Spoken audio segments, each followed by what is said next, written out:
यहाँ चाहिँ मैले यो हाम्रो नेपाली कागज पनि फिजाएको छु है। यहाँ कागजहरू पनि रहेको छ, डकुमेन्टहरू पनि, यहाँ मोबाइल पनि छ एउटा।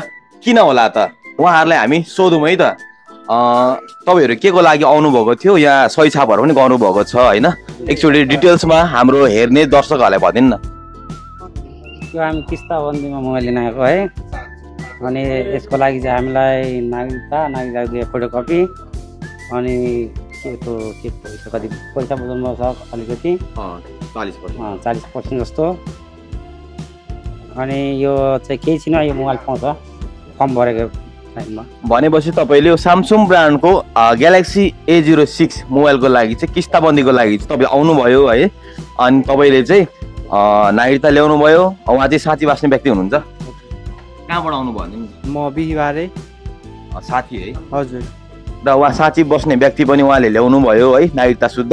र दुई पिस फोटो पनि ल्याउनु भयो। र उहाँले चाहिँ यो कागजमा र यो नेपाली कागजमा हस्ताक्षर गरेर सही छाप गरेर चाहिँ मात्रै केही घन्टामा मात्र नागरिकताको भरमा लानु भइसकेको छ ग्यालेक्सी A06। यही तपाईँलाई पनि किस्ताबन्दीमा फोन लानु छ स्यामसङको, रेडमीको भने चाहिँ हामीसँग उपलब्ध छ। मात्रै नागरिकताको भरमा 40% डाउन पेमेन्ट तिरेर तपाईँ लान सक्नुहुन्छ रेडमी ब्रान्ड र स्यामसङ ब्रान्डको फोनहरू।